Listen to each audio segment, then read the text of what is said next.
The Capital Investment Committee hearing for February 8th is called to order. Members, today will be the last day that we hear overviews from our state agencies. And so today we have 6 agencies on the agenda with 15 minutes allocated for each. First is the Minnesota Zoo. Welcome, Director. Please identify yourself and proceed. Thank you, Mr. Chair, committee members. I'm John Frawley, Director of the Minnesota Zoo. Shall proceed? Proceed. With me today is Missy McGrath, our Legislative Director, Dr. Annie Rivas, Director of Animal Health, and Thomas Root, our Project Manager of some of the projects we're going to go over today. So first of all, Mr. Chair and committee members, thank you for the time today to give you an update on the needs of the Minnesota Zoo. I thought I'd first start just going over the mission of the Minnesota Zoo and kind of an overview of our beloved zoo here in Minnesota. Our mission is to connect people to animals in the natural world to save wildlife. A lot of people refer to the zoo as the new zoo, but our zoo is 44 years old now, so it's been around quite a while. Opened in 1978. It's a 500-acre zoo, which a lot of people don't realize we're the 5th largest zoo in the country. The average zoo in our country is usually less than 40 or 50 acres. We're 500 acres, which is a great place to be a modern zoo.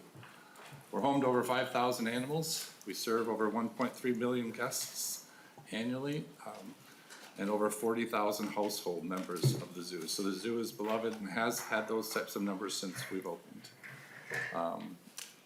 It's a unique state agency, with the fact that approximately one third of our funding comes from the state of Minnesota. 2/3 of our funding is brought through earned revenue, business operations, retail, food, events. So really we have to have a strong business model to run the zoo. Part of us is like our own Main Street type of situation where we really have to have a smart model to make the zoo work, but it's a great public-private partnership and it's done well. So Mr. Chair, I'd like to go into our request. Please proceed. So today I brought with 2 experts that are working on 2 specific projects for the Minnesota Zoo. These are critical emergency projects. We've been testifying and putting these projects forward for over 3 years. We like to say at the Minnesota Zoo, we've really focused on what the zoo really needs. The first of the 2 critical projects, and I also say a lot of people ask me a lot of times, what's the most important project? And my answer this year is both, just because of the nature of both these projects. They have to do with human safety, they have to do with animal safety, and they've been delayed for so many years. So the first project is our animal hospital. It's over 47 years old. It was built before the zoo was opened, has huge structural and animal and human need challenges, which our head veterinarian will outline here shortly. It's a $10 million request, but we are planning to match that with private funding. The zoo's been very successful raising private funds as well. And so this is the type of project we think we can ask for a match and do half with support from the state and half with private funding. The second project is an asset preservation project. We call it the Lakeside Plaza. For those of you who have been to the Minnesota Zoo, our main lake is right in the middle of the zoo. There's huge infrastructure walkway around the lake. It's the egress and access for the heart of the zoo. Over the last 10 years, structural engineering reports have shown us and told us the story of how that's crumbling. It's a cantilevered cement structure that at some point is not going to be able to bear the needs of access, egress, fire, emergencies, and just general public. So we'll hear more about that. Because of the unique nature of these 2 requests, I have asked 2 of our zoo experts to come in and kind of go over those more specifically, and then at that point, Mr. Chair and committee members, I'll answer any questions. So with that, I'd like to ask if we could have Dr. Annie Rivas talk about the Animal Hospital project. Dr. Rivas, please identify yourself and proceed. Thank you, Director Frawley. Thank you, Mr. Chair and committee members. For the record, my name is Dr. Ann Rivas. I am the Director of Animal Health at the Minnesota Zoo. Our veterinary team at the Minnesota Zoo has the privilege of providing medical care for more than 4,000 animals at the zoo. On any given day, our team can find themselves participating in the medical care of wildlife for state conservation efforts, such as the rehabilitation of wild trumpeter swans, performing surgical procedures on a southern stingray, or immobilizing a moose for a dental. Although our veterinary team has the ability to provide medical care for a wide variety of species, it is our medical facilities that continue to impede our abilities to perform our jobs as veterinarians to the fullest. Our animal hospital is over 47 years old, and in the last several years, we've had to put a lot of resources into the building to help keep our medical team running. The top picture on the left is our current surgical suite. Given the building design, it is impossible to keep this as a truly clean operating room, which increases the risk of infection for our patients. The bottom left picture shows our current veterinary team during a ruminotomy surgery on an anesthetized goat from our farm. As you can see, there is very little space for our team to move around, and the room lacks the specialized equipment and technology needed to meet the current standard of care in veterinary medicine. With larger animals, such as the Malayan tapir on the right, our team typically performs medical procedures in the field on the ground instead of transporting to a sterile surgical suite or treatment room due to space limitations and facility limitations. This not only increases the risk of potential infections during surgery, but it also leads to an increased risk of staff injuries from stooping, bending, and moving heavy animals without the proper equipment. Our examination room, pictured in these on this slide, has not changed significantly since it was built in 1976, as you can see in the picture on the left. And even back then, space was limited. This is the heart of our hospital. It's the room that our veterinarians and veterinary nurses utilize daily for clinical exams of everything from sharks to Przewalski horses. The room not only serves as our basic examination room, but it also is having to multi-purpose as our radiology suite that houses our x-ray machine. Our animal health team is used to making it work in this space, but that results in challenges with workflow, limited number of procedures that can be done per day, and often having to transport animals outside the zoo to acquire current standard of care for diagnostic imaging and treatments. This morning, I was actually off-site doing a CT scan on a sea turtle because of this. This decreases our team's efficiency and increases our operational expenses. These are further pictures of our hospital, with the photo on the left showing our aged outdoor holding space. Our team currently does not even utilize this space due to safety concerns, both for the animals and for the staff. Further, this winter, with the heavy snowfall, some of this infrastructure collapsed. This greatly limits our ability to hospitalize sick animals and provide fresh air for the animals that are staying with us. The photo on the right shows our unloading dock area. As you can see, our current hospital does not have a place for transitioning animals from a vehicle into the hospital itself, which results in an increased risk when transporting dangerous animals due to the lack of secondary containment.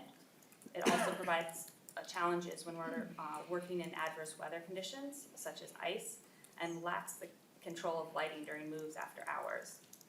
In fact, one of our veterinarians actually slipped on black ice out here 2 weeks ago, sustaining a concussion and neck injury, and has been on light duty ever since. Thus, hospital project is truly a matter of both human and animal health and safety. If funded, this project would create industry standard facilities, including an intensive care unit for the animals housed at the zoo.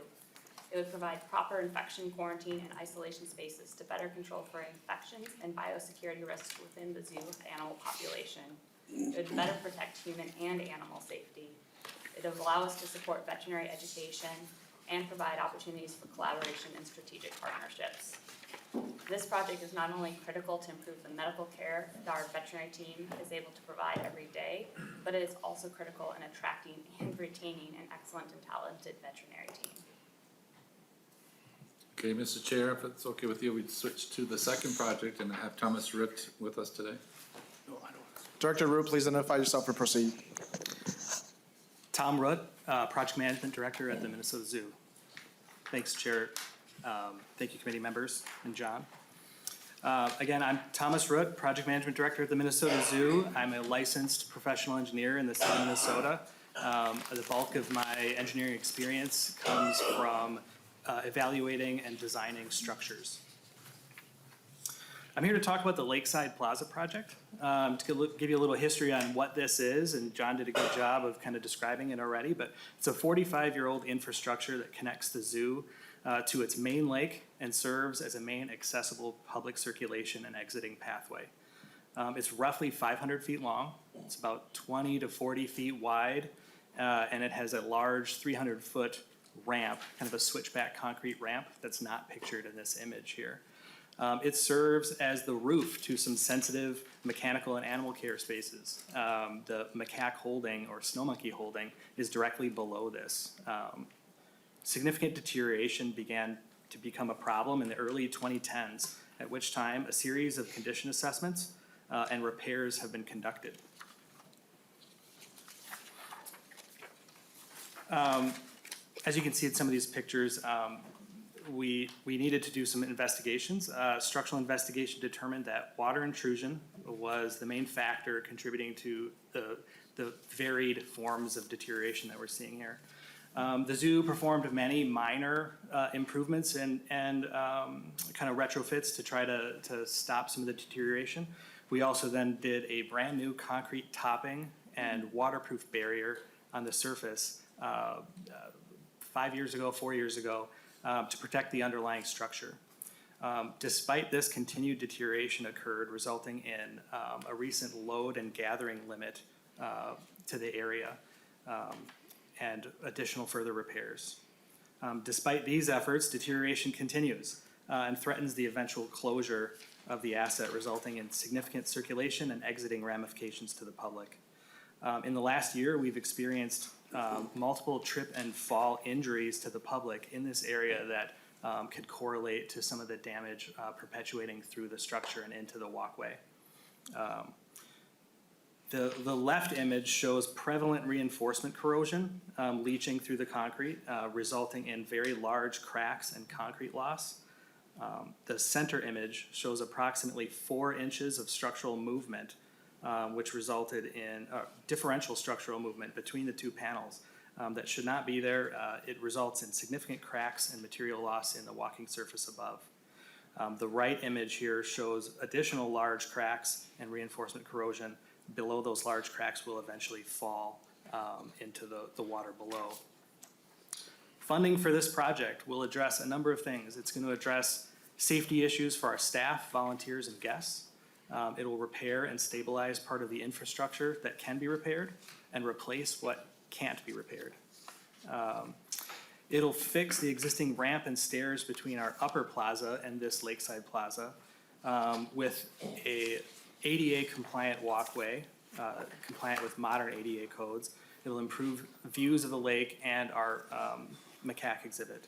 It'll remodel sensitive areas beneath this as we take the structure off in order to replace it. We'll need to remodel the spaces within that have been damaged by water intrusions.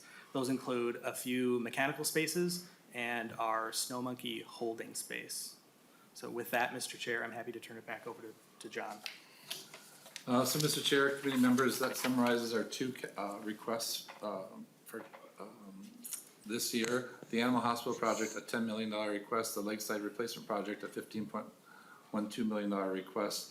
Like I said, it's our job to make sure we keep our Minnesota Zoo world class. These projects have been out there for quite a while. We really want to address them. Time does matter. They both have human and health of safety issues with both animals and staff. So we're doing our best to push these forward and would like your support. Mr. Chair, open to any questions you might have. Members, any questions? No. Seeing none, thank you. Or Representative Zhang. I'm just curious, thank you, Mr. Chair. Who's going to be, I know that Representative Hewitt used to be the member representing Minnesota Zoo. Who now represents Minnesota Zoo? Correct. Director Frawley. Mr. Chair, committee members, Representative Hewitt, Representative Bierman will be helping us with this project. I'll give him a hard time. Thank you. Thank you, Director Frawley, and thank you, Dr. Rivas, Director Roop. Thank you, Mr. Chair. Next on the agenda, we have the Commissioner Rukavina from the Department of Outer Range Resources and Rehabilitation.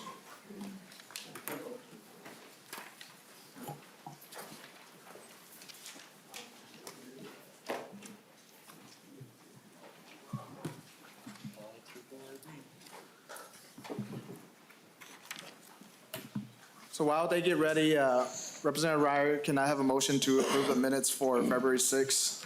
Mr. Chair, I move approval of the minutes for February 6th. Representative Wright moves an approval of the minutes for February 6th. Members, any discussions? Hearing none, those in favor say aye. Aye. Those opposed say nay. The motion prevails and the minutes for February 6th are approved.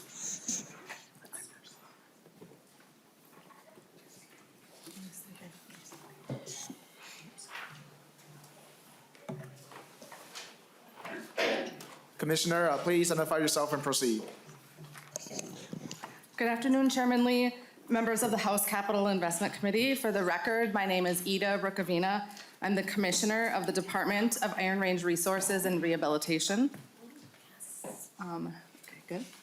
Okay. Thank you for the opportunity to present this project and our agency's capital budget request. I'm here today with Linda Johnson, Director of Property Development with our agency. Iron Range Resources and Rehabilitation is a regional economic development agency established in 1941 by Governor Harold Stassen and the legislature, so it's a little over 82 years old. The agency was created to diversify the economy of a region largely dependent on a natural resource-based economy, primarily iron mining. The agency's mission is to invest resources to foster vibrant growth and economic prosperity in northeastern Minnesota, to enhance livable communities, maximize collaborations and partnerships, and to strengthen businesses and worker education. We have here the Minnesota statute that recognizes our agency. In 1973, this statute was added to our agency authority. Minnesota Statute 298.22 Subdivision 1C provides our agency the ability to develop resources in northeastern Minnesota, which includes tourism. And part of that tourism is Giants Ridge, which we're here today to talk about. The agency owns the Giants Ridge Recreation Area. It's managed by a management company, Guest Services, which manages all of Giants Ridge's operations, including golf, ski, rental, retail, concession, and facilities. Giants Ridge is utilized by approximately 130 high schools across the state, specifically those with alpine ski, Nordic ski, or golf teams. And each year, Giants Ridge hosts events resulting in nearly 3,500 Minnesota school athletic visits and 135,000 facility visits overall. The facility provides our local citizens, students, and other visitors access to quality recreational opportunities and amenities that improve their quality of life. In addition, this facility creates a $55 million annual economic impact. Just a little bit of history of this facility. In 1959, there was a group of private stakeholders that founded Giants Ridge as a local ski hill. In 1980, there was a deep mining recession, and that hit the Iron Range. There was a lot of layoffs. It hit the Iron Range, and Giants Ridge fell into bankruptcy. And later in 1980, in an effort to diversify the economy of the Iron Range and create jobs, the agency paid off the mortgage and debt and bought Giants Ridge for $68,000. Over the past 39 years, the agency, as well as private developers, have shared in the investments at Giants Ridge of over $120 million, with private investment being over half of that amount. The economic impact, again, is $55 million annually. Today, our agency's request is for $16.6 million. This is to replace the failing underground infrastructure at Giants Ridge Recreation Area, which is a state asset located in northern Minnesota. The water line replacement will sustain the facility's recreational operations and provide suppression services. Giants Ridge, being a state-owned asset, our facility's goals are to create economic impacts in northern Minnesota, provide recreational facilities to enhance the quality of life, attract private sector development, and operate as a year-round recreational destination. Giants Ridge attracted nearly 135,000 visits in fiscal year 2022 from Minnesota, the United States, and Canada. Private residential and lodging facilities have been built within the recreation area boundaries, which also increase the local tax base. And the total annual visits in fiscal year 22 were 134,900. In winter, we have 88,772, and that is with our season ski pass numerator. In summer, we had 31,089 visitors with golf rounds at the two golf facilities, the Quarry and the Legend. And then there were other visits. We have events, summer mountain biking, summer chairlift rides, disc golf, climbing walls, summer rentals, and tubing. Giants Ridge has a substantial impact on the economy and quality of life in northern Minnesota. The 2023 capital budget request would impact many population segments in the region and the state of Minnesota. Giants Ridge is located in Biwabik, which is on the eastern end of the Iron Range, and it is a major economic development driver. It diversifies the economy in the agency's service area. In 2019, Giants Ridge supported 179 jobs, including 133 full-time employees. The jobs are required to operate the recreation and private lodging facilities. So regarding the current project that we're here, the existing water line pipes are over 35 years old. They've reached a crisis level of corrosion, damage, and deterioration. Without this project, the facility will soon be unable to make snow that supports our winter operations, and it is key to the region's economy. Giants Ridge is the region's recreational centerpiece, and it's a major economic driver in our tourism industry. The corrosion of the existing pipes can lead to eventual water leaking, which is not only inefficient, but can also contribute to wasting our natural resources. So investing in this new water line infrastructure will lead to greater sustainability and more efficient use of our state's natural resources. This water line replacement will replace 90% of those pipes and automate 60% of the 35-year failing underground infrastructure and snowmaking system. There's 36,000 linear feet of pipe that will be replaced and upgraded for the snowmaking system. The snowmaking is the production of snow by forcing water and pressurized air through a snow machine on the ski slopes. Snowmaking has become critical to smaller ski areas that need to provide consistent snow in order to remain competitive. And the waterline replacement project will increase efficiencies by maximizing the pump station to capacity.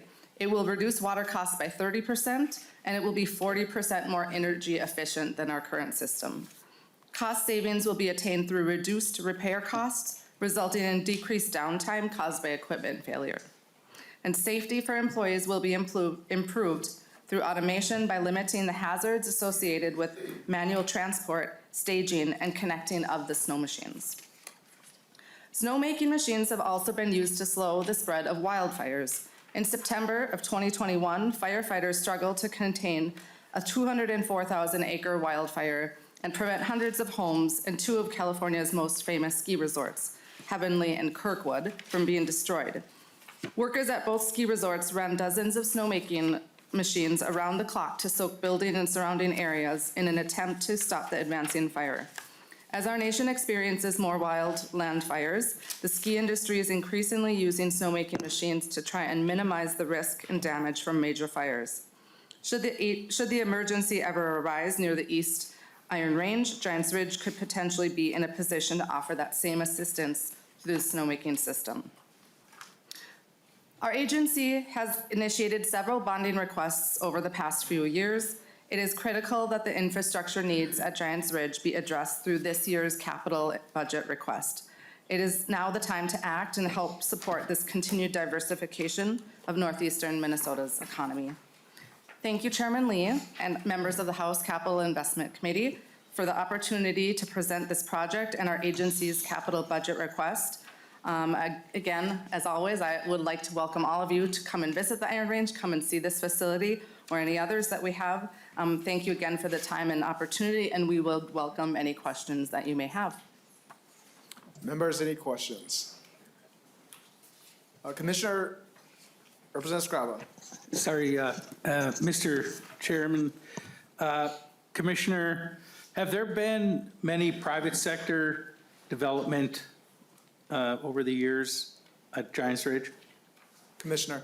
Chairman Lee, Representative Scraba, Yes, there has been, and actually I'll turn it over to Director Johnson to get into more specifics. Director Johnson, please identify yourself and proceed. Linda Johnson, Chairman Lee, committee members. Yes, over the last 30-plus years, we bought the facility in 1984. We've invested over $120 million in the facility to grow it out, again, to diversify the economy. But also, we've attracted a lot of private sector development.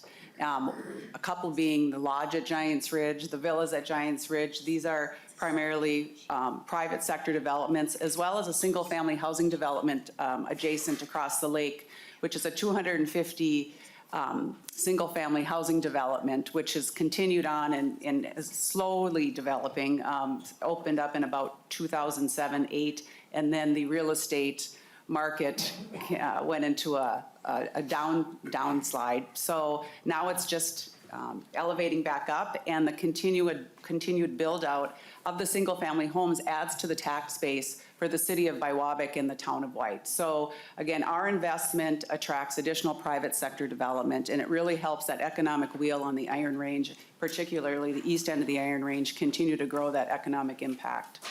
Thank you. Thank you. Thank you, Mr. Chair. Director or Commissioner, so this being a state asset, I'm curious to know what is the IRRR doing to ensure that people of all means in the state of Minnesota can access this facility, whether they have the financial means or not? Thank you, Chairman Lee. Yeah, so primarily it is a ski hill, but throughout the years it has expanded. So we have bike trails. People do pay seasons passes for either the Nordic skiing or the downhill skiing. I'll turn it over to Linda in a minute for the mountain biking. There's also tubing and some of the activities that we do are the area schools. They participate in sixth grade. You know, the classes get to come on field trips and experience skiing, even if they're maybe not a family that you know, skis on their own. There's also hiking opportunities and different trail systems that are available. And I will turn it over to Director Johnson about the mountain biking. Director Johnson. Chairman Lee, committee members, we have a variety of programs at the facility in the winter and the summer that we do a program with Courage Kenny. It's for skiers with disabilities. They are based out of Duluth. They come on Sundays up to the facility. It's been a huge success. Also, we have discounted rates during certain times of the year so that we are assuring that everybody has access across the entire state. We also work with the First Nations, and we have a large ski population that comes from Winnipeg in Canada and up in Fort Francis. And primarily those groups come in March because it's generally warmer in northeastern Minnesota in March. And so we really attract a wide variety of folks and offer a lot of different types of programs and pricing so that we're assuring that Minnesotans and Canadians, for that matter, across our region in the Midwest have access to be able to participate in the sports and the activities that we offer. Thank you. Director, do you charge a fee for the school-aged children that takes programming, or do you provide financial assistance to any of them? Chairman Lee, committee members, yes, we have the grade school programs, and across the country and throughout Minnesota as well, there's what used to be called the sixth grade program, where we provide access to all elementary children at a very reduced rate so that they can come as a class and experience skiing during the winter, and it's been very successful over the years, and as well as homeschool groups. So we attract a wide variety of homeschool groups as well, and again, those are all at a very discounted rate so they can have their rentals and their ski lessons and then enjoy the rest of the day after they've taken their lesson and learn the safety protocols that are involved with getting onto a chairlift or a conveyor belt so that they can learn to ski. Thank you. Thank you. Representative Kozlowski. Thank you, Chair, and to Commissioner and our testifier. I wanted to chime in and say, one, applaud you. I like seeing the multiple uses as we look at the impacts of climate change and wildfire, being able to use that snow machines to work with the community and support. I'm curious, in terms of looking at the critical infrastructure needs, we know, the impact of tourism and that this has on families and local economy, but also a regional economy. And I'm curious on the impacts of equipment failure Could you talk a bit about what that looks like in terms of when equipment might be down because of the level of disrepair that it's fallen into, and how the length of time or what you're seeing for folks who are actually trying to access Giants Ridge and the services? Commissioner? Chairman Lee, Representative Kozlowski, thank you for the question. I will start off, and again, Director Johnson having a little bit more experience, I can finish if I miss anything. So the equipment, the snowmaking equipment, and why it's so important to this facility is that, you know, in the fall time when we're ramping up and it's getting cold, we're using that snowmaking equipment to start the base for the ski hill. You know, right now it's February 8th. You know, it's cold enough that once we have that snow, we're not making snow, you know, in typical years. But having that equipment running in you know, late October, our goal is always to open the Thanksgiving weekend. That's typically when we open in a normal year. And that snowmaking equipment is critical to providing the base so that we can open and get going because, again, depending on the ski season, there's only so many months, and we want to be open and getting the most impact. Our typical busiest weeks are in December over the holidays, and so having that equipment up in early December and running is very important for us. The downtimes, I'm not sure. Director Johnson? Chairman Lee, committee members, yes, the snowmaking process is generally about 30 days, right? You like to stay in a window, and that's what this new system will do. We've got the critical, you know, pipes that are crumbling underground, and every time we have a line down, it's really downtime, and it shortens our ability to create that revenue stream, right? Our sweet spots are Christmas, right? So it's all the major holidays. In the ski season, generally across the state of Minnesota, it averages between 110 to 120 days average, right? And we've looked at our financials, and usually, you know, there's about 35 to 40 days in a ski season where you really make the bulk of your revenue. So being open for Christmas, Thanksgiving, you know, President's Weekend, Martin Luther King, all of those are really major economic drivers. And I would say probably to the tourism market in general, you really in the winter have a short season. And as the weather, the seasons on summer and winter, they get shorter, it's more important that we can continue on once we start making snow and not stop the process. Thank you. Representative Kozlowski? Yeah, thank you so much for just illuminating what that looks like. We know that short window of time and how critical it is to be able to capture revenue and be able to connect our youth and tribal nations and everybody trying to access Giants Ridge. Representative Liddy? Thank you, Mr. Chair and Commissioner. Just a quick question. At one time, I think you were hosting the high school league events in cross country, I believe, or maybe downhill as well. Or is that? I missed some of the presentation. I'm sorry, but are you doing that still today? Commissioner? Commissioner Lee, Representative, thank you. Yes, we are still doing that, and it might have been on one of my slides, but just this past week, Director Johnson, we had the Alpine Ski Regionals, and so we had the Nordic ski teams, the high school ski leagues, and we also have some of the other youth that aren't maybe in the high school, the D team, and are they outside of that? Right. Okay. Representative Liddy?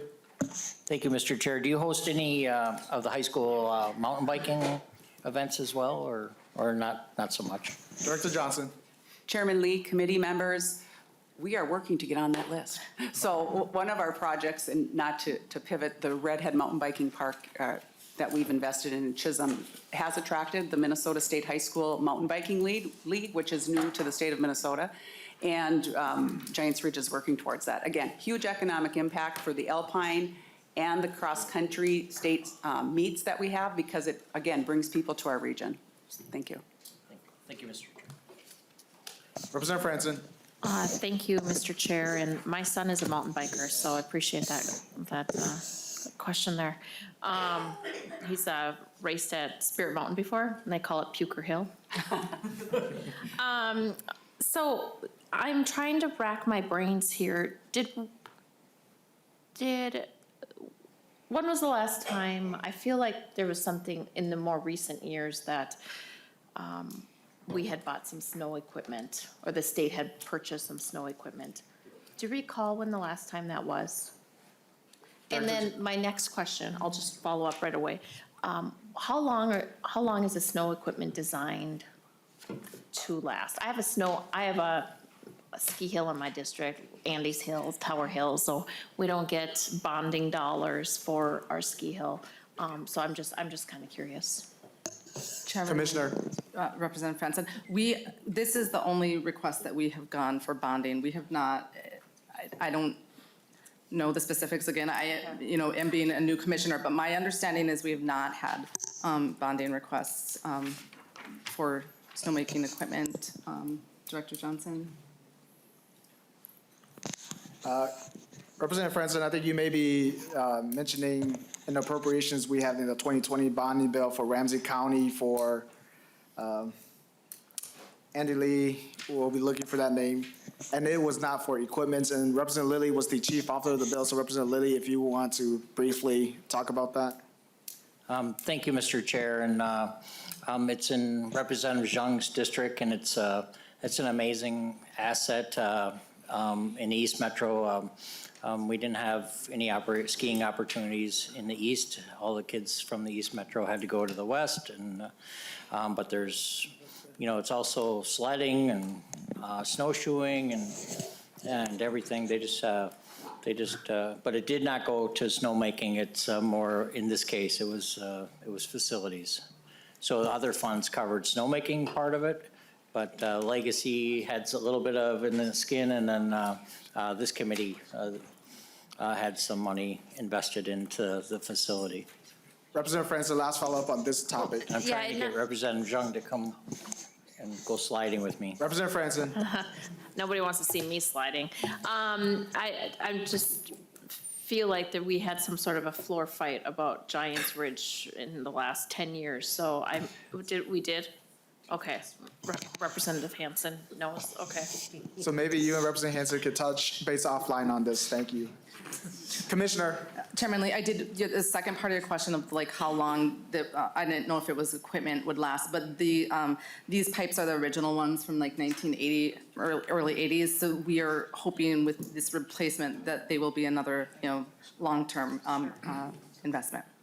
Thank you, Commissioner, and thank you, Director, for coming before us. Next on the agenda, we have the Minnesota Historical Society Director Whitworth and Kelleher.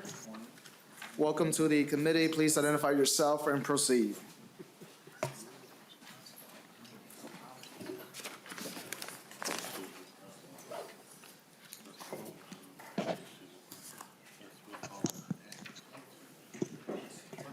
Good afternoon, Chair Lee and Vice Chair Ryer, members of the Capital Investment Committee. My name is Kent Whitworth, and I serve as Director and CEO of the Minnesota Historical Society.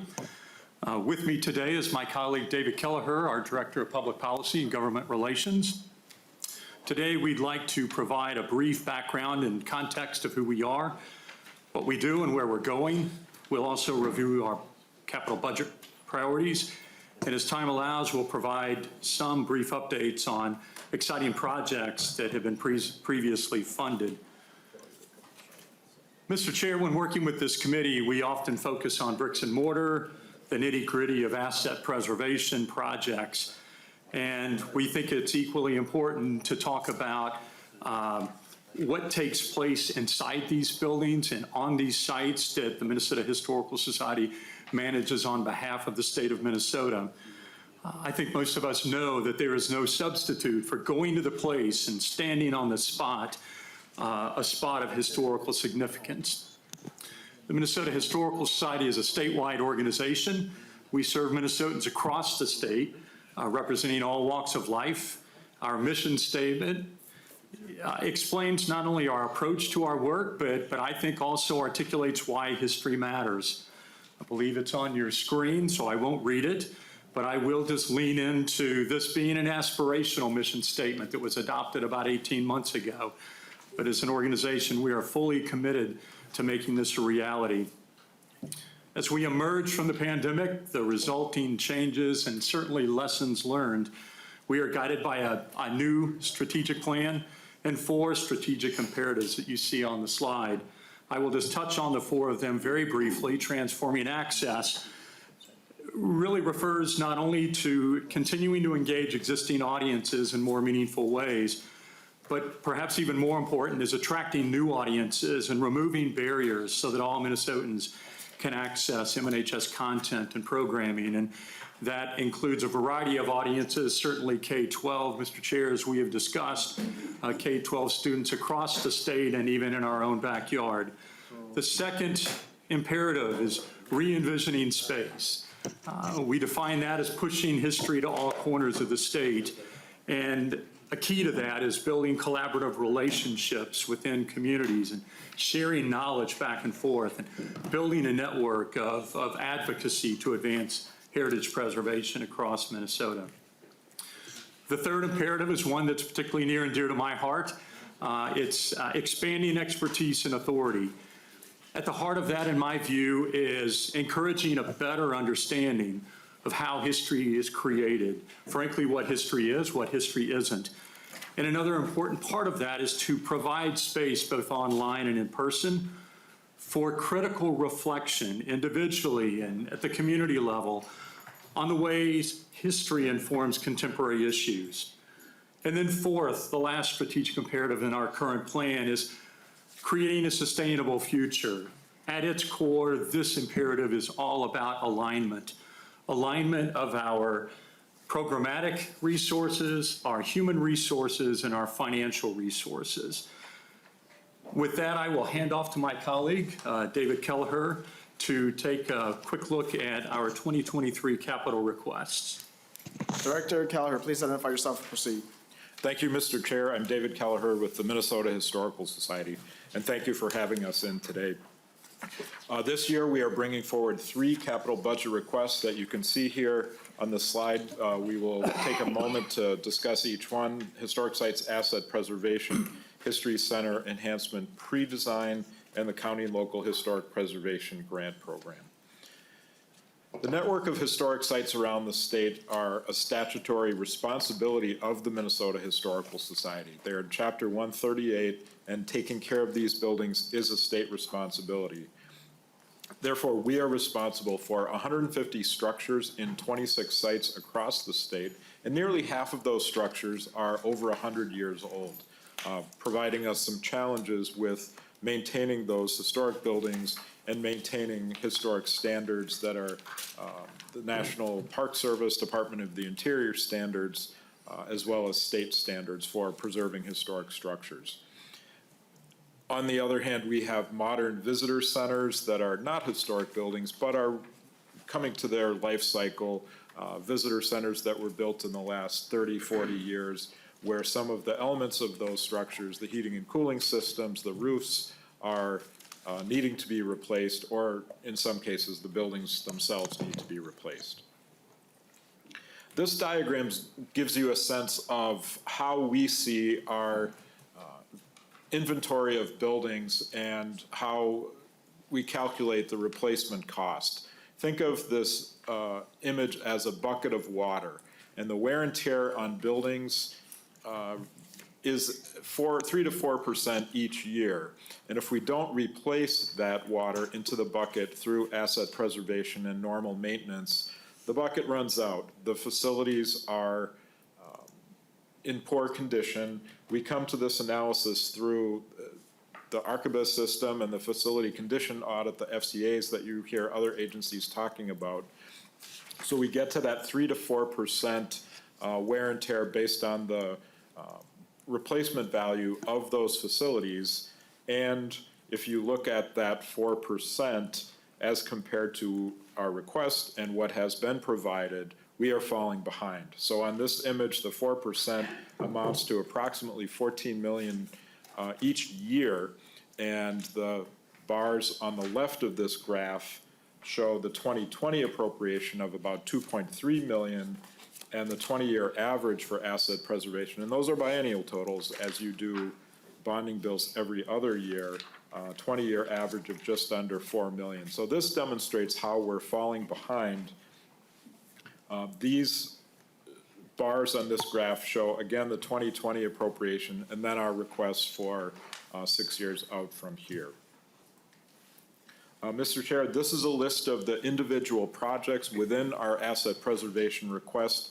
They are in priority order, and in the governor's recommendation, there was an inflation factor, as with other agencies, to reflect the increased cost of doing these projects at this time. I'm going to take a very, very quick run through of some images of recently completed projects, projects that are in process, and projects that are in this current request. And I hope this gives you some inspiration, both for your personal and family summer travels, as well as your committee's trips in the summer and fall to some of these great historic sites. Mr. Chair, I know that you all like to stop at Split Rock Lighthouse in September, and we would really, really welcome another visit up there.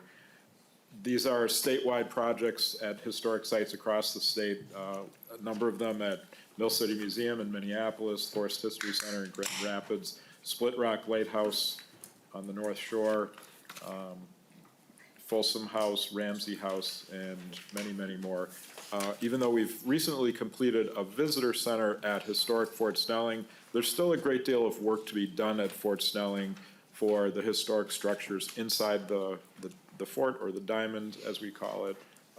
More work to be done there. Kelly Farm up in Elk River, the Kelly Farm house needs some work on the exterior. Again, here's our list provided in the handout for you. And Mr. Chair, I'll turn it back to Kent. Please proceed. Thank you, Mr. Chair. The second component in our capital budget request is a request to re-envision the future of the Minnesota History Center. It may come as a surprise to some of you that last fall, actually in October, we celebrated the 30th anniversary of the Minnesota History Center. Frankly, our colleagues in the Department of Administration do a magnificent job of caring for that building, so sometimes we have to convince people of the age of the facility. Nevertheless, we are now thinking about the next 30 to 50 years of that building. If you think about a building that was designed in the 1980s and was constructed in the late 80s, early 90s, think about some major developments that impact such facilities. We think about changes in security after 9/11. We think about the dramatic explosion in technology and all those developments that impact the work we do at the Minnesota History Center. And then most recently, the challenges of the pandemic and social distancing and how people want to engage in public spaces. So those are the types of issues that we are thinking about, as well as mission and programmatic delivery. We are doing master planning, and our request in this capital budget is for $500,000 for pre-design of rethinking of the existing footprint of the Minnesota History Center. It isn't a true expansion project as much as it is a reimagining, a re-envisioning of the current footprint and how we can maximize that square footage as we serve Minnesotans in the coming generation. I'll hand back to David for the final piece of our request. Please proceed. Mr. Chair, members of the committee, our third and final request is the County and Local Historic Preservation Grant Program. This program provides funding for cities and counties to take care of their most important historic structures. This is a competitive grant program that requires a match from the local entity receiving the funding.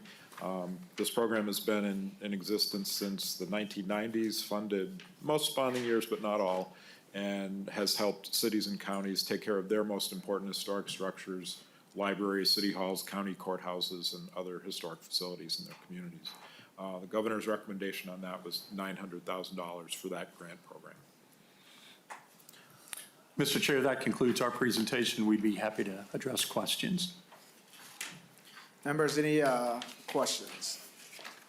So Director Kelleher, I think you forgot one of my homework that I have asked of you, and I would still ask of you after our hearing from Legacy and identifying some projects that were located in the city of Minneapolis that I did not know of. I would ask for you, of all of our members at the table, if you could help us identify any historical assets or structure so that, when we start planning our tours in the fall, we could possibly visit them too.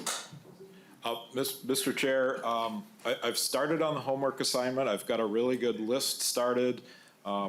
Members, what we're talking about is there was a project that was funded from legacy funds in South Minneapolis. If you were to drive by the building today, you would think it's a nondescript industrial building, which it is, but there's a hidden history there.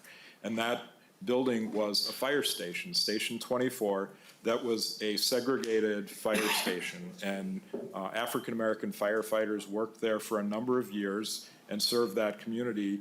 And there's a group today that is working to share that story and preserve the building. So that building holds a great deal of history for people to learn about. What I've done is collected in each of your districts what I think, and I'll ask some of my colleagues who know more about this than I do, what some hidden histories are, or things that would make you say, huh, I never knew that.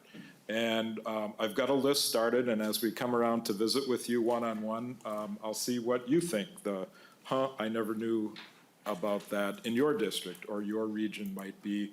And Mr. Chair, I hope you'll visit some of those spots on your tours this fall, and as well as some of the sites that we operate. And I would also mention that one of the sources for information for that is we run a site called Minipedia.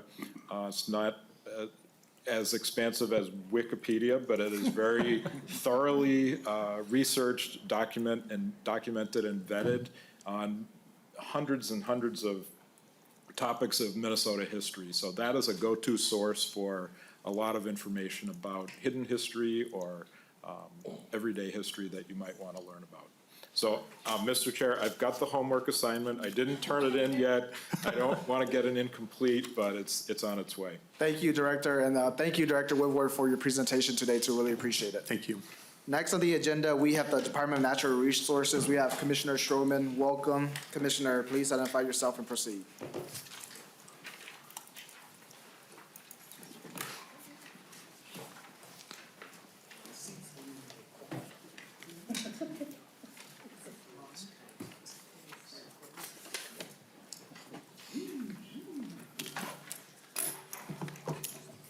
Good afternoon, Chairman Lee and members of the committee. I'm Sarah Stroman. I'm the Commissioner of the Minnesota Department of Natural Resources. And with me here today is Samantha Minkler. Samantha is our Capital Asset Manager at the department. So I'm going to do my best in the time allotted to give you an overview of what is really an enormous portfolio of capital assets.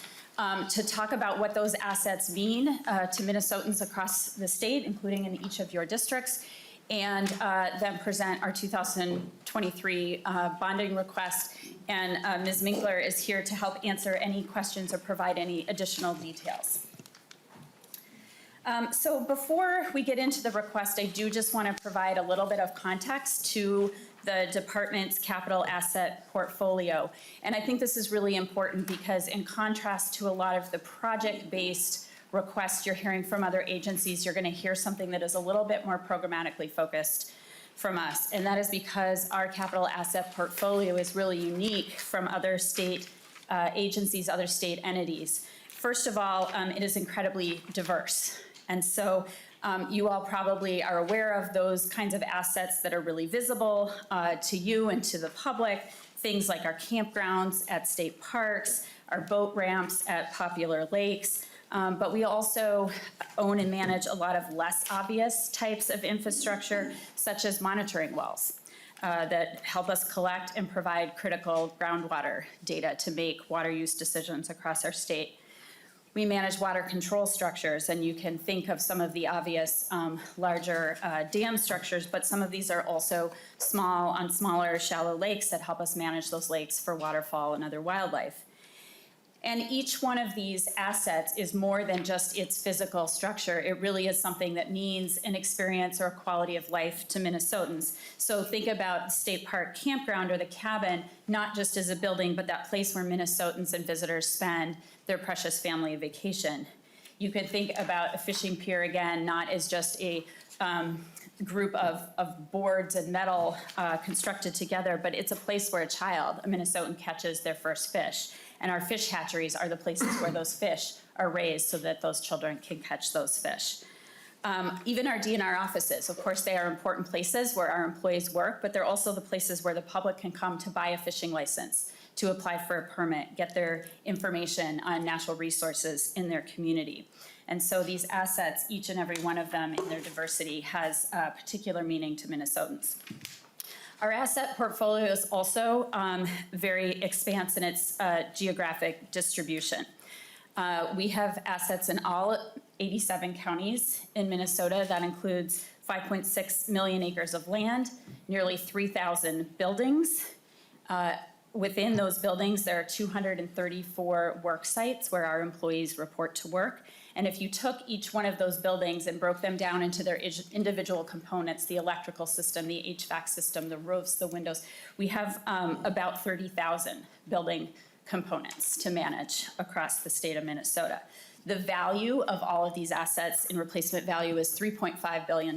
So this represents an incredible investment that we are managing for the state of Minnesota. I would also be remiss if I didn't note we also have $778 million of deferred maintenance on that $3.5 billion asset. And so we'll talk about how we tackle that. Similar, I think more similar to the stories you will hear, certainly we heard that from the agencies that came before us today, that infrastructure is aging. At DNR, we're actually aging, we're past the age a little bit more than the average of other state buildings. The average statewide is 41 years. We're at 46 years for the average age of our building. And you can, this isn't really a surprise when you think about the fact that our state park system is the second oldest state park system in the country. And that's really something to be proud of. Minnesota's been a leader, but it also means that infrastructure was designed and built for a different generation than we're serving today. I know that this committee in a prior configuration has been to see our fish hatcheries, particularly Waterville. Those hatcheries were constructed in the 1950s, and we are still using the same equipment to raise fish today. I know you've been to Bajora, some of you. That nursery has been growing trees since 1931. Some of you still saw the cold storage that has been there being used since 1931. And our seed processing equipment is 30 years old now. These are really important assets and facilities that produce not only experiences and recreational quality, but economic activity for the state of Minnesota. And we're really behind in terms of the state of the art. So as you can imagine, managing a portfolio of nearly 3,000 buildings, 30,000 building components, all 87 counties, this really requires something beyond a project-by-project approach. We can't be here requesting dollars for every window, every roof, even every building. And so what we have done at the department is to develop a systematic, programmatic approach. And you should all have in your packet, I know those of you who have sat on this committee for a while are familiar with our 10-year capital asset needs report. This one is hot off the press. We update it every other year. Ms. Minkler and her team do a fabulous job of inventorying each of our capital assets and its condition status, and then recalculating what it takes on an annual basis. And so that's how we're able to come up with our current deferred maintenance and develop a list of our most critical priorities. So in order to approach this programmatically, we focus on three key areas of investment. This is what you will see in our proposal: preserving and rehabilitating our existing assets. This is our natural resources asset preservation program. It's about taking care of what we have. There's programmatic investments in our public lands and facilities to meet current and future needs. Again, not just the needs of things that were designed for a previous generation, but those going forward.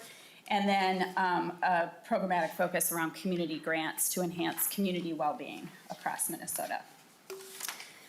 So we'll give a brief overview, then I will transition from the context to our 2023 bonding request. In his One Minnesota budget, the governor has recommended $265.7 million of investment. These bonding investments, which are summarized here in this pie chart, will advance the DNR's mission and address critical issues such as improving access to the outdoors, advancing safety and community well-being, and rehabilitating aging, and in some cases, failing infrastructure. This next slide is a text version of the pie chart, but gives a listing of both the programmatic as well as those grant programs, our requests. So these investments, again, allow us to take care of what we have in terms of our existing infrastructure. They enhance connections to the outdoors for Minnesota's children and families. They help us mitigate and adapt to a changing climate. They support natural resource-based economies for the benefits of all Minnesotans. They ensure efficient, safe operations for the department, and they support public health and safety. I'll go through each of the three programmatic areas briefly. That first is preserving and rehabilitating existing assets. Again, we manage nearly $3.5 billion in built assets for the benefit of all Minnesotans. And through these assets, whether they are buildings and their individual building components, whether they are those public water accesses, which is the means by which people access our amazing water resources, whether they are the forest roads, trails that people hike, our fish hatcheries. Again, these assets are more than just their built infrastructure. They connect Minnesotans with our outdoors, they support our communities, and conserve our natural heritage. Investing in public lands to meet current and future needs. In this category, these are investments such as modernizing our existing facility and investing in new facilities. So I talked about the State Forest Nursery and the Waterville Fish Hatchery. This would also include our Drill Corps Library in Hibbing. This category, this programmatic area is also used to acquire high priority parcels and improve existing state lands. Within this is our reforestation, our new shore fishing opportunities that we're looking to create for Minnesotans who don't have the opportunity to access fishing opportunities via boat. Shore fishing is an important way to do that, and enhanced access to all of our public lands. There are comprehensive accessibility improvements contained in this budget. I'd be happy to talk more about those, but that's really been a focus and priority for us to make sure that not just minimal compliance with ADA is achieved at our sites, but that we're really making that experience, the essence of the experience, that unique Minnesota outdoor experience, accessible. And then this also includes continued development of the Lake Vermilion Sudan Underground Mine State Park, our newest state park in Minnesota, and we're still fulfilling the promise of developing the vision of that park. And then our community grants are also an important programmatic component. I know many of you are familiar with our flood hazard mitigation program, our Parks and Trails local and regional grants, and our community tree planting grants. These programs allow the DNR to partner with our local communities to develop parks and trails, to help create a network of close to home recreation opportunities and address local needs consistent with state priorities. They help build stewardship across the state, and they're also, I think, very economical in the partnership. If you look just at the flood hazard mitigation, for every dollar we spend on mitigation, we avoid $7 in future damages. And then just before we conclude, I want to just take a moment and highlight our Get Out More initiative. This is modernizing outdoor recreation experiences. This initiative is funded, you'll see from this chart, both out of recommendations in the governor's budget of general fund as well as bonding dollars. And again, that's because we're focused on that whole outdoor recreation experience, some of which relates to capital infrastructure and some of which doesn't. So if you think about our state parks, obviously the road access, the trails, the buildings, those are capital infrastructure. When you go to think about some of the equipment we use to make those sites welcoming and accessible, like the track chairs, the all-terrain track chairs that we rolled out last summer at 5 state parks, you think about our wayfinding, the signage so that people don't get lost, those items are not bondable. And so we didn't want to make a choice about which experiences were, which elements of creating that experience were more important than others.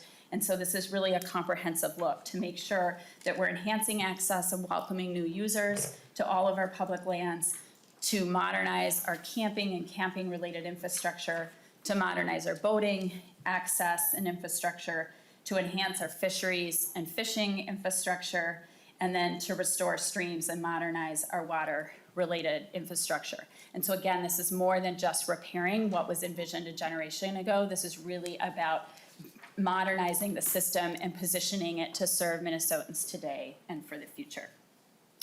So in summary, hopefully you will have seen that DNR is responsible for extensive capital assets and some really important ones, both built and natural, and it is more than just the physical structure. It is what that physical structure means to Minnesotans. That infrastructure is really important. If we're going to preserve those experiences, we've got to enhance and renew this infrastructure, and that is going to require significant ongoing investment. And with that, Mr. Chair, Ms. Minkler and I are happy to stand for any questions. Commissioner, can you just confirm for the Get Out More slide piece, the general fund that you have on here, is it within the governor's recommendation for the capital budget, or is that under the DNR operating budget that those general fund items will be located? Mr. Chair, the column that is titled General Fund, of totaling $118 million, that is in the governor's general fund budget, the operating budget for the department. And then coincidentally, the capital request also totals $118 million. That is the piece that is in the governor's capital request. So the two add together from different sources. Thank you. And then, Commissioner, can you just remind the committee, what is the difference between the natural resources, asset preservation, and betterment of buildings? I know that a lot of our members ask about this all the time. Absolutely, Mr. Chair. Do you want to take that? Sure. Please identify yourself and proceed. Sure. Samantha Minkler, Mr. Chair and committee members. The NRAP Preservation Fund is for preserving what we already have, and the betterment is for modernizing facilities or building new facilities. Thank you. Representative Carroll. Thank you, Chair. I just want to welcome Sarah Stroman to our committee. She's a constituent of mine, and she's doing excellent work.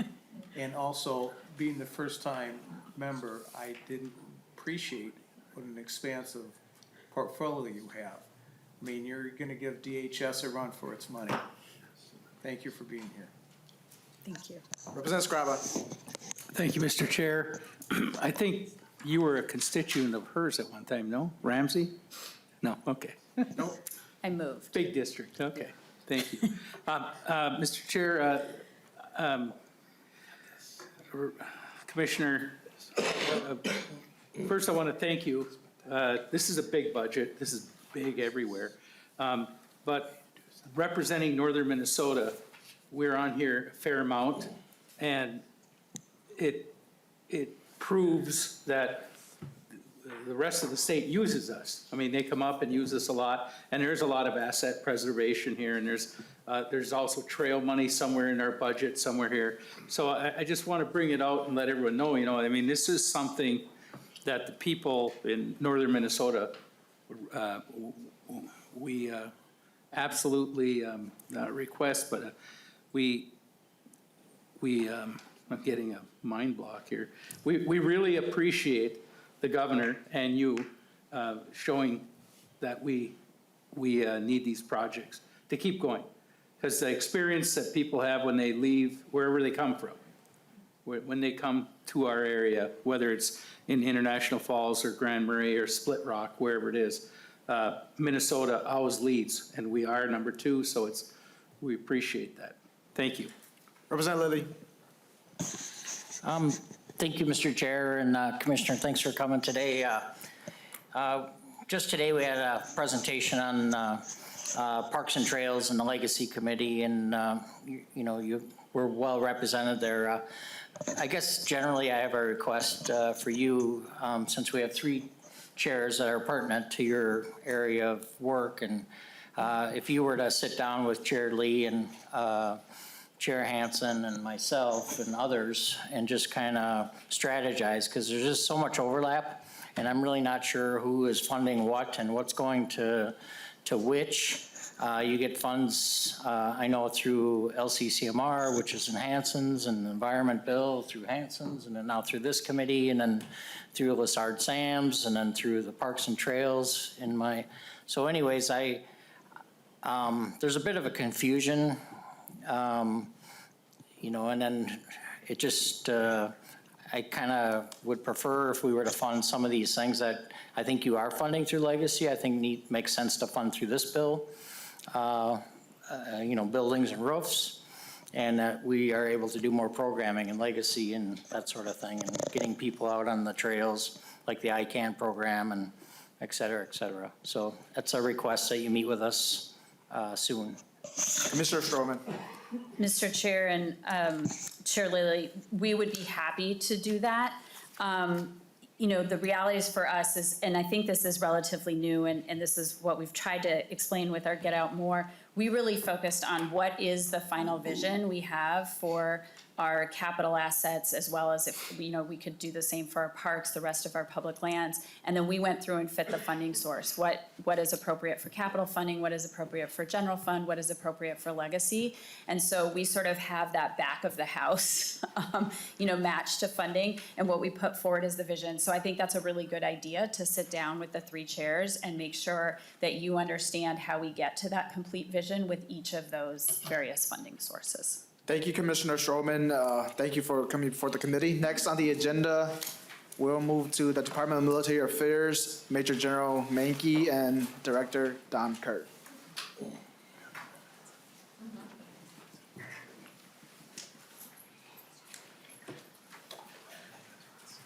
Welcome to the committee, Major General and Director. Please identify yourself and proceed. Good afternoon, Mr. Chair. My name is Major General Sean Mankey. I'm the Adjutant General of the Minnesota National Guard. And with me today, I have Mr. Don Kerr. He's the Executive Director of the Department of Military Affairs. And thank you for having us here today, Mr. Chair and committee members. We're going to talk about the capital bonding request for the Department of Military Affairs, which is funding for modernization of our Rosemont, Moorhead, Fergus Falls, and Rosemont Readiness Centers. And Mr. Kerr will take you through more of the specifics of that, if that's okay, Mr. Chair. Thank you, Major General. Director, please identify yourself and proceed. Thank you, Mr. Chair. My name is Don Kerr. I'm the Executive Director of the Minnesota Department of Military Affairs. Really appreciate the committee having us today. The good news, bad news is this will be pretty simple, because all we're really doing is requesting the projects that we requested last year, with a little bit of inflation that we have worked through. So the number is larger, and I will apologize a little bit. On this slide, it shows a $6.7 million amount for a group of projects. And in consultation with MMB, we think we're going to split those back out to the individual projects. The vast amount of increase happens in the Marshall Readiness Center. We've already moved forward with Fergus Falls and Moorhead, and we've used some of our operational funding to make up the shortfall that we were seeing. So we'll continue with those, and we'll get those done.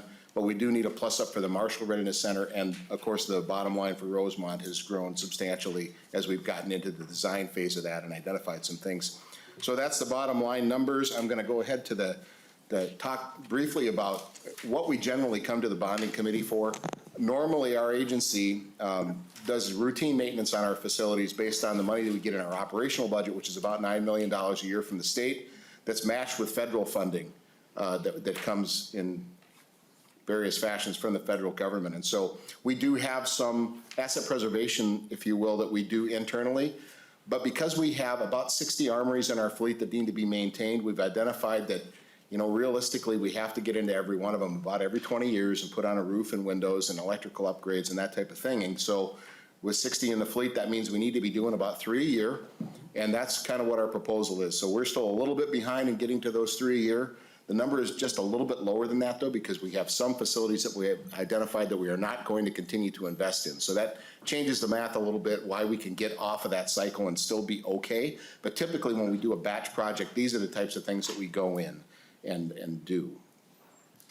So the Rosemont Readiness Center is the biggest one. That's our facility that used to house the 34th Division headquarters. Now we've moved the 1st Brigade of the 34th Division into that facility since we built a new one for the division. This is a big renovation. It's one of the first really large buildings that we built. And what we're finding, of course, is that as we get through and complete the maintenance tasks to cycle through our 1950s and our 1960s armories, now we're getting into the 1980s and 1990s, and they're a lot bigger and they require a lot more money. And that's one of the reasons that we're here with this relatively large ask. So this is an additional $24.7 million in addition to the million we've already received for Rosemont. I'm going to move quickly. The Moorhead Readiness Center is actually another one of our large armories. The cost isn't quite as high on this one, and we are moving forward with this renovation. It's in progress right now. So the supplemental amount that we were looking for is $855,000. The Marshall Readiness Center is a project we haven't been able to start yet as we rank ordered these. Even though Marshall was higher on the list, we did the math of what funds we had available based on the bonding that was approved in 2020 and decided to hold Marshall till the end. We are in a little bit of danger with this one because we had federal funding approved for this, and we asked the feds to delay it a year to allow us to do this catch-up, and they have so far been amenable to that. We have some concerns that if we don't get this project moving this year, we're at risk of losing the matching federal funding. We'll have to start the process over again. We could probably still get that, but it would cause a hiccup and delay the rest of our renovation projects. And then the Fergus Falls Readiness Center, we're almost complete with this one, but we are looking for an additional $800,000 to complete this project as we desire. Again, Mr. Chair, that is our bottom line, $6.767 million in the projects that were approved in 2020 and the additional $24.7 for Rosemont to complete that project. And that will catch us up with where we need to be, all set to come in with next year's bonding in June. Subject to your questions, Mr. Chair, that completes our presentation. So Director, just for the facilities that you have decided that you're not going to invest in, are you going to close operations totally, or is it just that you're not going to invest in that facility? Mr. Chair, it depends. The federal government directed us to do a long-range study. We did that about 15 years ago. It was something called the RCTMP, the Readiness Center Transformation Master Plan. And we completed that work, and it opened our eyes to a number of things. Mostly that we're in too many places and we can't afford to stay in all the places that we are, and we're going to have to do some divestiture. And it forced us to look at the existing fleet that we had, the inventory that we had, look at properties where we have the ability to expand because we have the land in some cases, or the other circumstances are appropriate, and in places where we can't because we're landlocked, being surrounded by urban sprawl. And we have made some decisions with regard to timing. And most of those cases, they're tied to timing of new federal construction. So we have been very successful in getting 100% federal funding for a number of new armories. For example, in Stillwater, and a number that we built at Arden Hills, those were 100% federally funded. We're about to get started on building a federal armory in New Ulm. And as we build the new armory in New Ulm, obviously we'll divest of the old one. So that building's currently 100 years old, has a lot of challenges that will be no longer a problem because we'll divest of that facility. But some they're on the list for us to divest of, but we don't have a firm plan of what that timing looks like. Because again, a lot of these are tied to federal construction projects where we're trying to do renovations or additions to existing structures that will allow us to close others. And to make it even more complicated, the feds have just approved a brand new contract to redo the RCTMP. And so we're in the contracting stage of that right now. The feds will pay for that 100%, but they'll bring a team in and they will have us relook one more time and give us some recommendations as to where we probably need to move. A lot of that will be tied to the demographers' findings about what the population of Minnesota is doing. But there are some operational considerations that could override that. We will wind up staying in some places where maybe the growing population doesn't support it, but we need to have a place to operate in that region. So that was a probably overcomplicated answer to a simple question. Thank you, Director. Seeing no members' questions, thank you, Director, and thank you, Major General, for coming before us. Thank you, Mr. Chair. Last of the agenda for today will be the Department of Education. We have Assistant Commissioner Burnham. Welcome to the committee. Please identify yourself and proceed.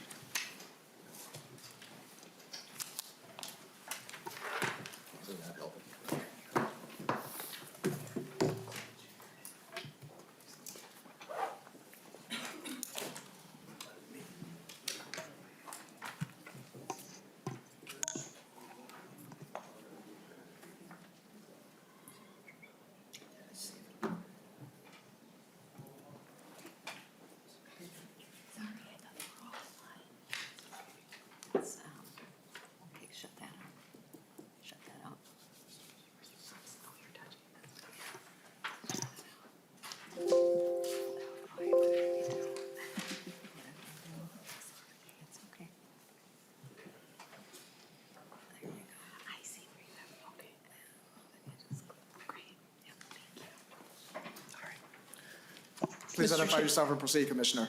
Thank you, Mr. Chair, committee members. My name's Bobby Burnham, and I serve as the Assistant Commissioner for the Office of Teaching and Learning of Department of Education, of which the State Library Services Division is located. Today, I'm here to talk to you about the Public Library Construction Grant Program, and just a little historical numbers around the public library system in the state. We have 12 regional public library systems with 355 library locations. This includes 9 book mills. There's at least 1 public library in every county. And we included some 2021 usage numbers in this slide. We do not have 2022 usage numbers available until April of '23, but you can see those 21 numbers also include 10,000 in-person children events in addition to those 9.7 million visits in 2021 and those 40 million items borrowed and over 37,000 community meetings taking place in our public libraries. So you can see that the value in the public library system around just these 2020 usage numbers. The library system directors report a surge in patrons wanting to borrow items, attend in-person programming, and access technology in person. So we expect these 2022 numbers to be see a nice increase in those as well.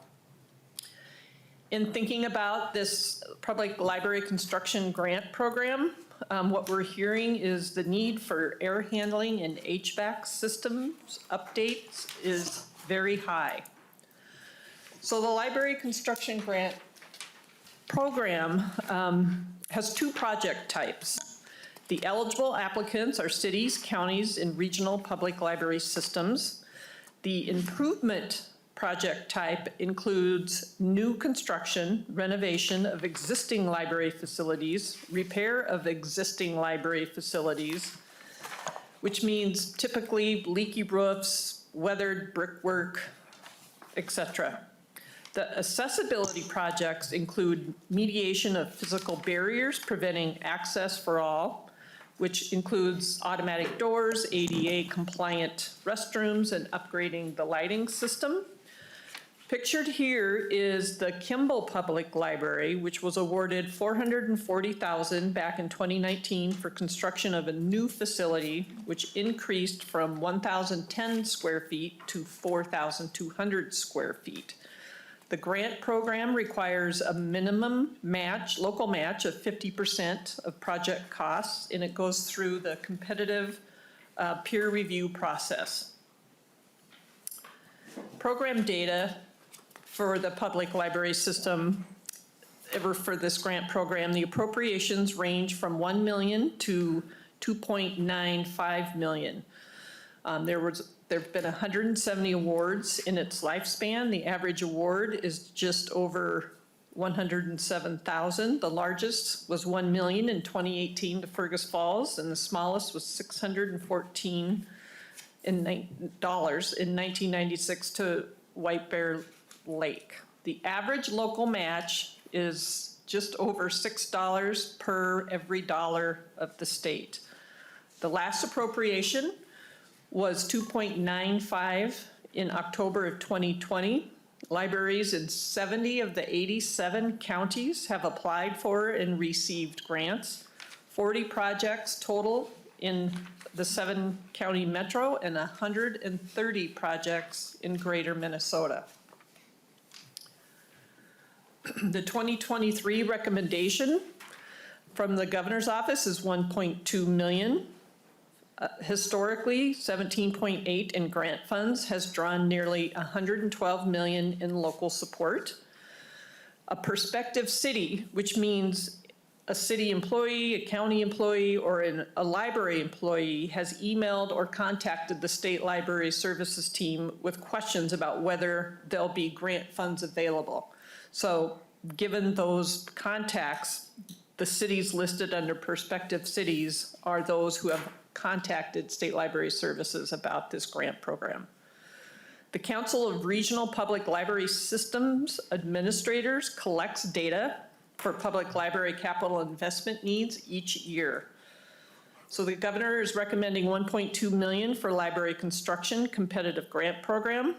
This program enables public libraries receiving funding to improve access and meet ADA compliance standards by removing architectural barriers and replacing deficient facilities. And with that is the Public Library Competitive Grant Program for facilities. Thank you, Mr. Chair. Thank you, Commissioner. Members, any questions for the Commissioner? Representative Carroll. I think I know the answer to this, but I'll ask it anyway. So this is for public libraries, correct? Correct. Commissioner. Oh, I'm sorry. Each, and Chair, each county has a law library. Does it include law libraries? Commissioner. Mr. Chair, that is a good question, and I don't have the answer in front of me right now. But we will find out and get back to you. Representative Carroll. Thank you. I just met with some folks this morning regarding funding for that, and I always thought it was the responsibility of the county, perhaps participation of the state, but I wasn't sure, so I'd appreciate some response. Thank you. Thank you, Representative Carroll. And Commissioner, if you could see if you can find that information, send it to the committee administrator. We'll send it out to the committee. Seeing no other questions, thank you, Commissioner, for coming by. Members, that wraps up all of our state agencies' requests from the governor's committee budget. Our next meeting is on Monday, February 3rd. Please keep an eye out for a notification from the committee administrator. With that, the meeting is adjourned.